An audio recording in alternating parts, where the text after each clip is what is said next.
Treasure Island by Robert Louis Stevenson. Read by Adrian Pretzelis.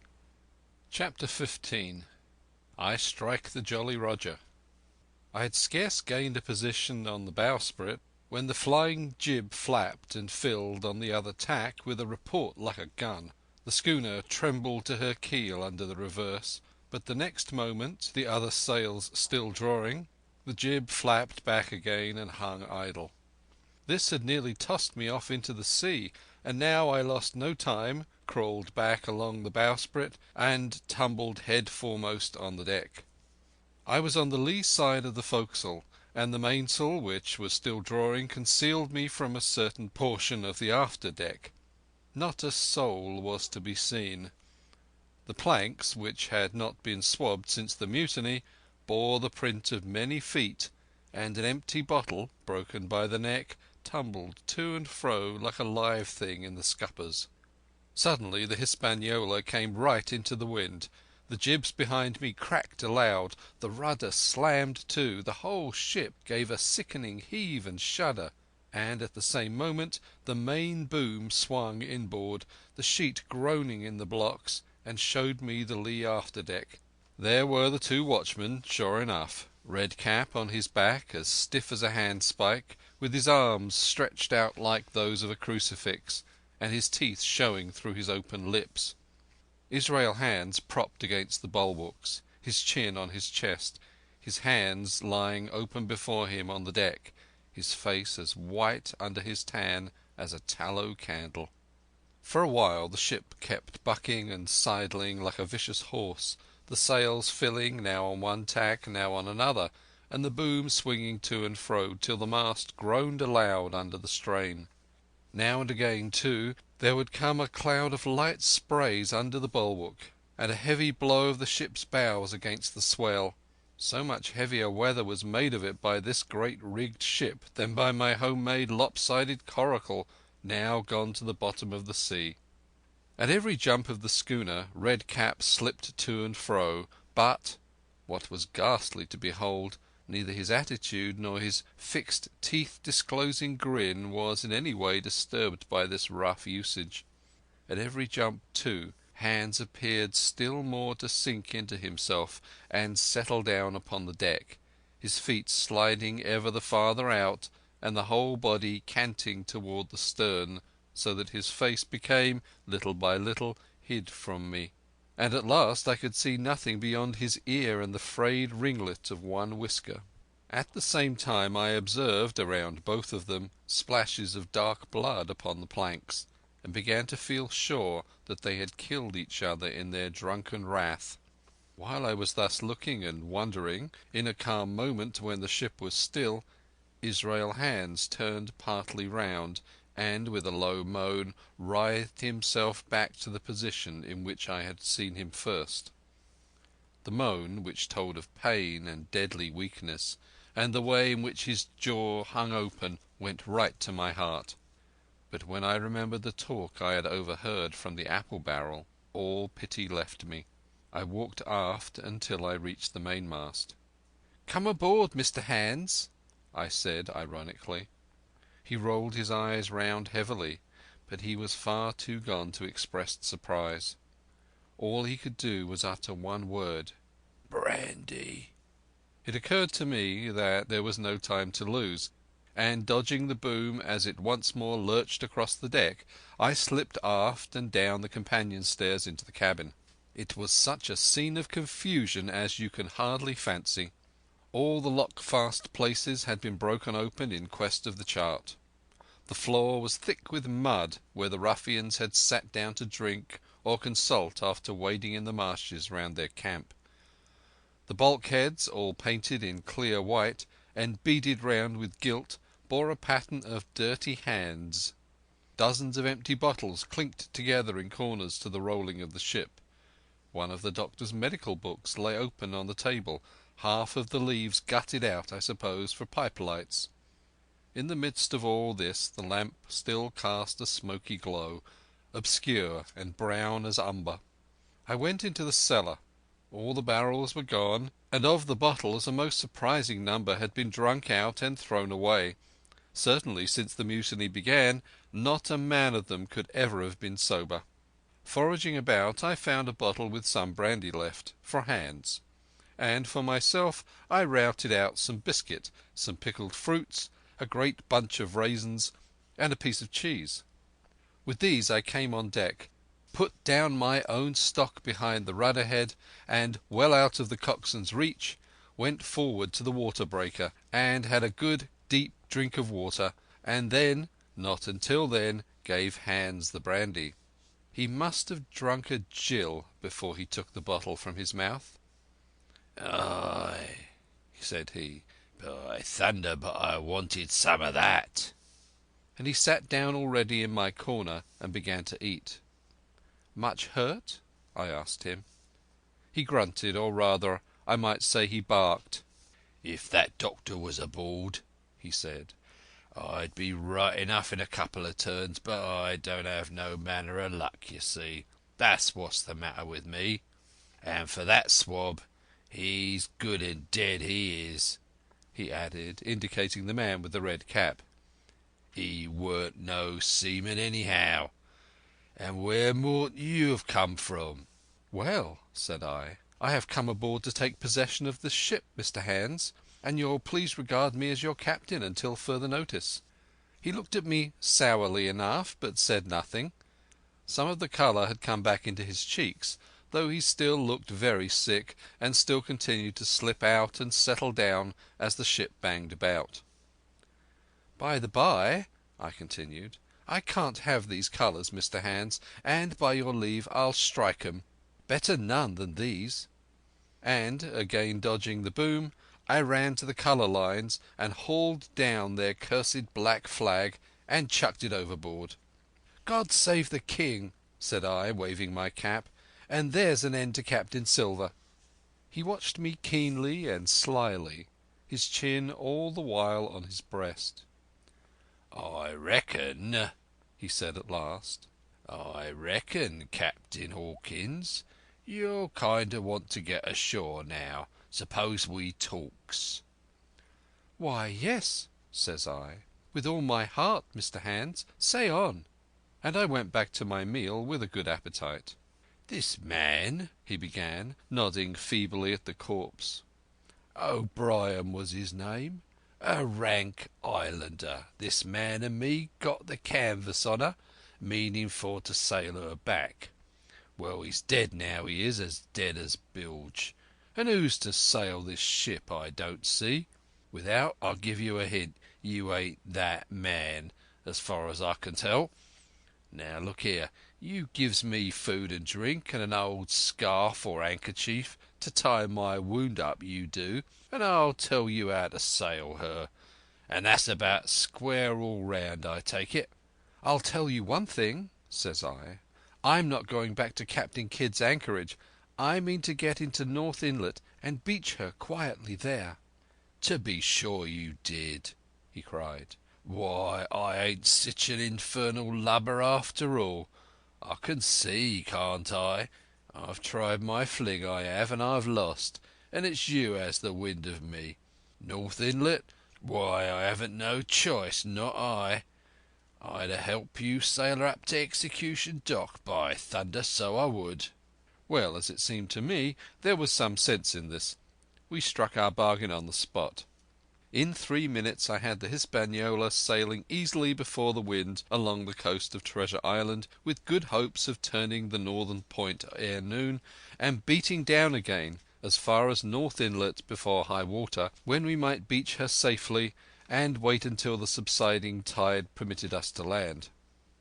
Then I lashed the tiller and went below to my own chest, where I got a soft silk handkerchief of my mother's. With this, and with my aid, Hans bound up the great bleeding stab he had received in the thigh, and after he had eaten a little and had a swallow or two more of the brandy, he began to pick up visibly, sat straighter up, spoke louder and clearer, and looked in every way another man. The breeze served us admirably. We skimmed before it like a bird, the coast of the island flashing by and the view changing every minute.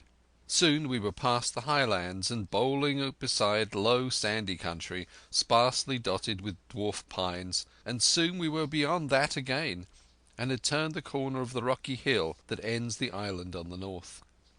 I was greatly elated with my new command, and pleased with the bright sunshiny weather, and these different prospects of the coast.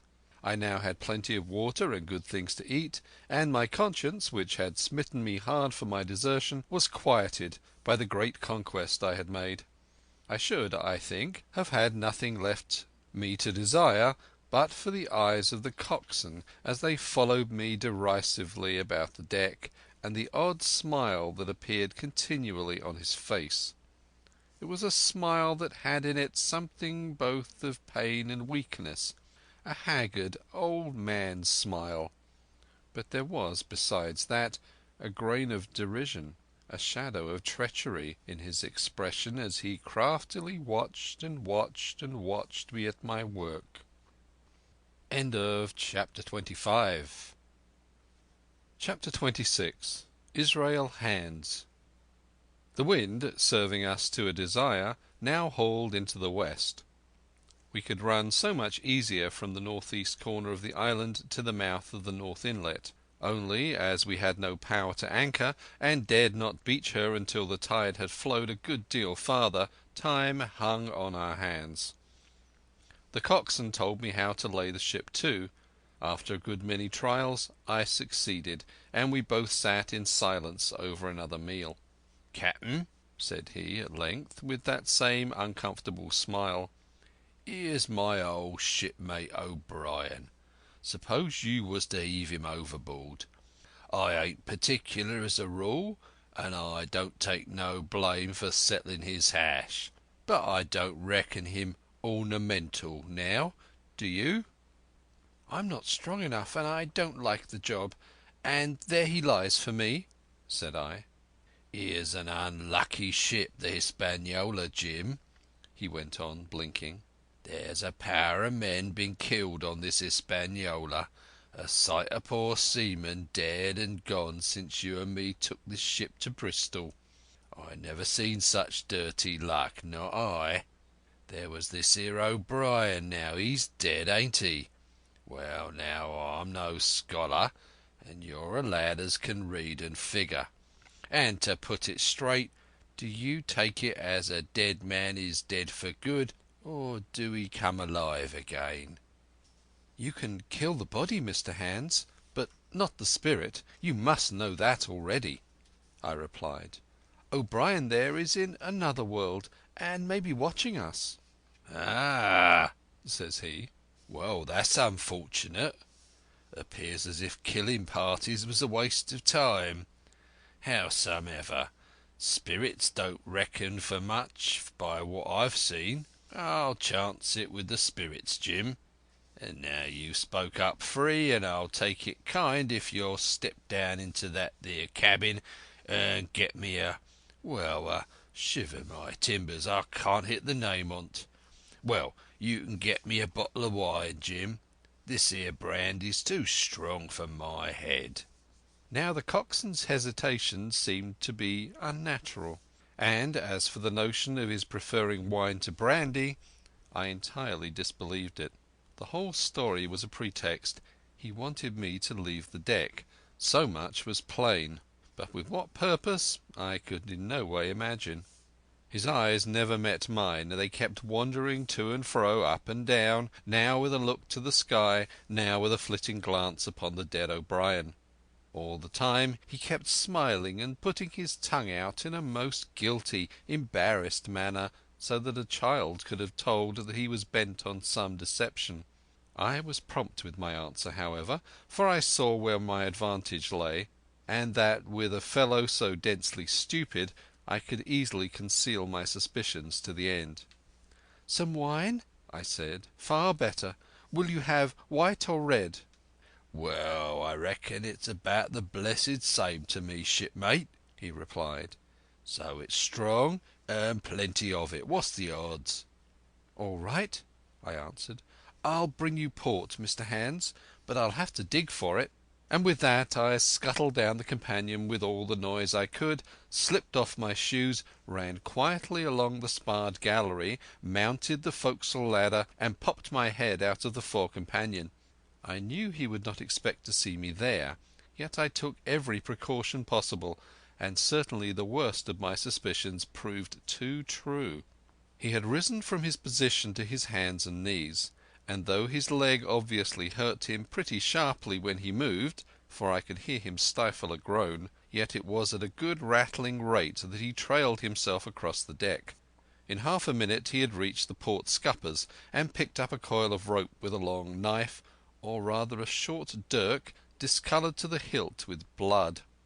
He looked upon it for a moment, thrusting forth his under jaw, tried the point upon his hand, and then hastily concealing it in the bosom of his jacket, trundled back again into his old place against the bulwark. This was all that I required to know. Israel could move about. He was now armed, and if he had been at so much trouble to get rid of me, it was plain that I was meant to be the victim. What would he do afterward? Whether he would try to crawl right across the island from North Inlet to the camp among the swamps, or whether he would fire Long Tom, trusting that his own comrades might first come to help him, was of course more than I could say. Yet I felt sure that I could trust him in one point, since in that our interests jumped together, and that was the disposition of the schooner.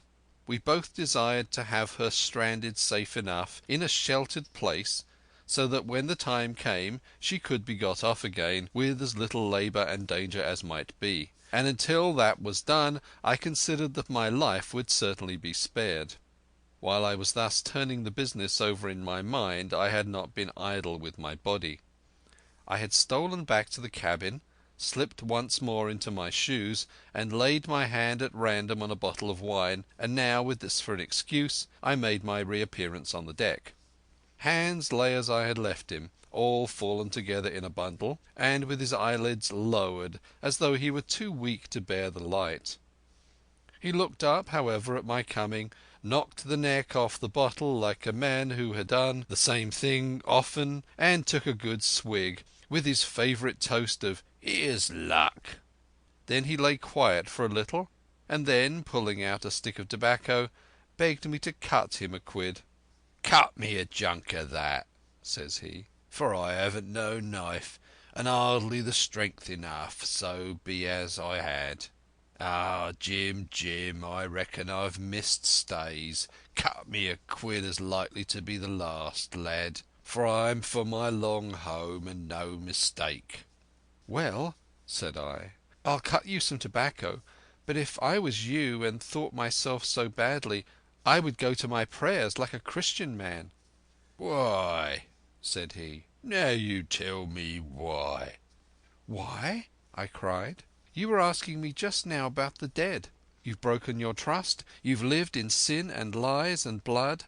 There's a man you killed lying at your feet this very moment, and you ask me why?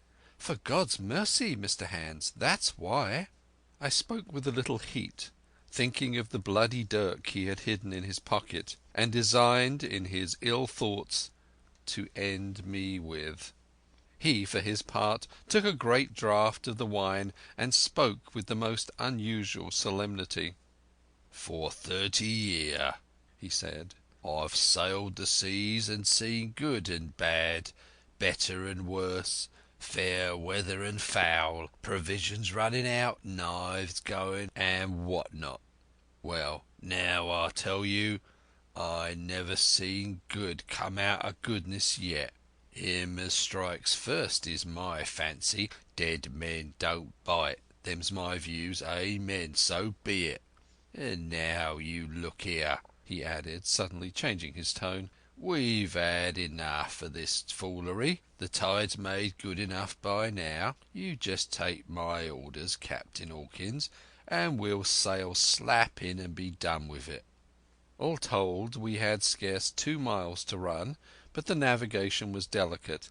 The entrance to this northern anchorage was not only narrow and shoal, but lay east and west, so that the schooner must be nicely handled to be got in. I think I was a good prompt subaltern, and I am sure that Hans was an excellent pilot, for we went about and about, and dodged in, shaving the banks, with a certainty and a neatness that were a pleasure to behold. Scarcely had we passed the head before the land closed around us.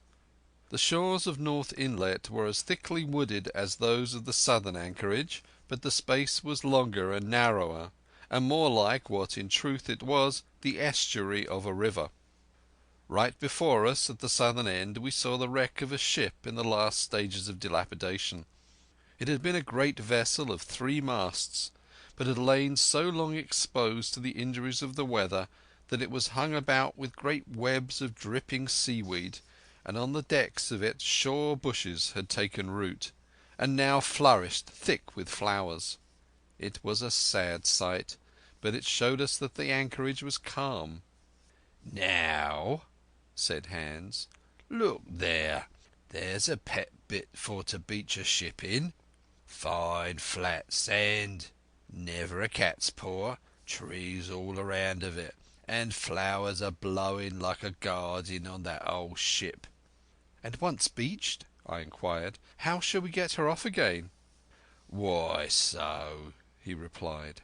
"You take a line ashore there on the other side at low water, take a turn about one of them big pines, bring it back, take a turn round the capstan, and lie to for the tide. Come high water, all hands take a pull upon the line, and off she comes as sweet as nature. And now, boy, you stand by. We've hit the bit now, and she's too much way on her. Starboard a little. So, steady, starboard. Larboard a little. Steady, steady." So he issued his commands, which I breathlessly obeyed, till all of a sudden he cried, "Now, my hearty, luff!" and I put the helm hard up, and the Hispaniola swung round rapidly and ran stem on for the low wooded shore. The excitement of these last manoeuvres had somewhat interfered with the watch I had kept hitherto sharply enough upon the coxswain. Even then I was still so much interested, waiting for the ship to touch, that I had quite forgotten the peril that hung over my head, and stood craning over the starboard bulwarks and watching the ripples spreading wide before the bows. I might have fallen without a struggle for my life had not a sudden disquietude seized upon me and made me turn my head. Perhaps I had heard a creak or seen his shadow moving with the tail of my eye. Perhaps it was an instinct like a cat's. But sure enough, when I looked round, there was Hans already halfway toward me with the dirk in his right hand. We must both have cried out aloud when our eyes met, but while mine was the shrill cry of terror, his was a roar of fury like a charging bull's. At the same instant he threw himself forward, and I leapt sideways toward the bows. As I did so I let go of the tiller, which sprung sharp to leeward, and I think this saved my life, for it struck Hans across the chest and stopped him for the moment dead. Before he could recover I was safe out of the corner where he had me trapped, with all the deck to dodge about. Just forward of the mainmast I stopped, drew a pistol from my pocket, took a cool aim, though he had already turned and was once more coming directly after me, and drew the trigger. The hammer fell, but there followed neither flash nor sound. The priming was useless with sea water. I cursed myself for my neglect. Why had I not long before reprimed and reloaded my only weapons? Then I should not have been as now, a mere fleeing sheep before this butcher. Wounded as he was, it was wonderful how fast he could move, his grizzled hair tumbling over his face, and his face itself as red as a red ensign with his haste and fury. I had no time to try my other pistol, nor indeed much inclination, for I was sure it would be useless. One thing I saw plainly: I must not simply retreat before him, or he would speedily hold me boxed in the bows, as a moment since he had so neatly boxed me in the stern. Once so caught, and 9 or 10 inches of the blood-stained dirk would be my last experience on this side of eternity. I placed my palms against the mainmast, which was of a goodish bigness, and waited, every nerve upon the stretch. Seeing that I meant to dodge, he also paused, and a moment or two passed in feints on his part and corresponding movements upon mine. It was such a game as I had often played at home about the rocks of Black Hill Cove, but never before, you may be sure, with such a wildly beating heart as now. Still, as I say, it was a boy's game, and I thought I could hold my own at it against an elderly seaman with a wounded thigh. Indeed, my courage had begun to rise so high that I allowed myself a few darting thoughts on what would be the end of the affair, and while I saw certainly that I could spin it out for long, I saw no hope in any ultimate escape.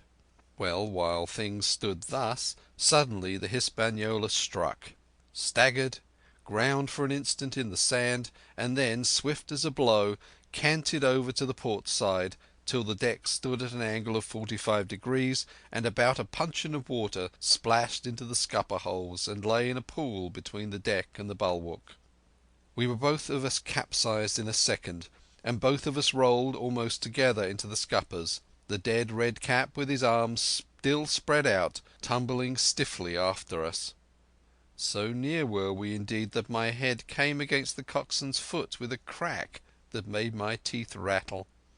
Blow and all, I was the first afoot again, for hands had got involved with the dead body. The sudden canting of the ship had made the deck no place for running on. I had found some new way of escape, and that upon the instant, for my foe was almost touching me. Quick as thought, I sprang into the mizzen shrouds, rattled up hand over hand, and did not draw a breath till I was seated on the cross trees. I had been saved by being prompt. The dirk had struck not half a foot below me as I pursued my upward flight, and there stood Israel Hands with his mouth open and his face upturned to mine, a perfect statue of surprise and disappointment.